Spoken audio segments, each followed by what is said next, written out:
So hi! Welcome and welcome back to my YouTube channel, and for today's tutorial, ituturo ko sa inyo kung paano nga ba gumawa ng group chat sa ating Instagram account. But first, can you subscribe to my channel and don't forget to hit the subscribe button and the bell to notify you for my new updates. And if you want to learn more, just keep on watching and let's start. So ayan guys, for today's video, i-open lang muna natin ang ating Instagram app or yung ating Instagram account.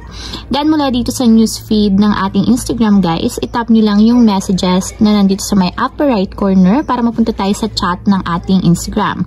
So dito sa chat list or sa mga messages sa ating Instagram, itap nyo lang yung edit button na nandito sa upper right corner katulad nito.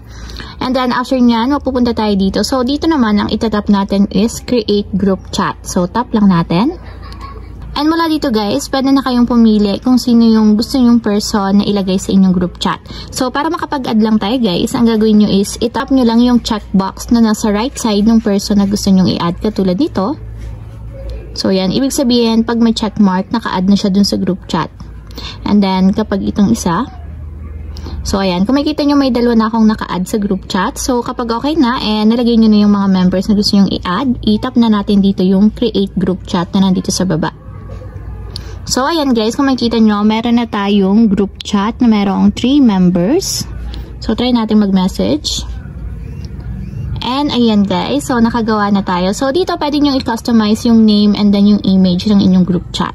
So, ayan lang guys, ganun lang kasimple kung paano nga ba gumawa ng group chat sa ating Instagram account. If you have a question, can you comment down below and don't forget to hit the subscribe button and the bell to notify you for my new updates. And, thank you for watching! Living life, every day, late at night, not okay.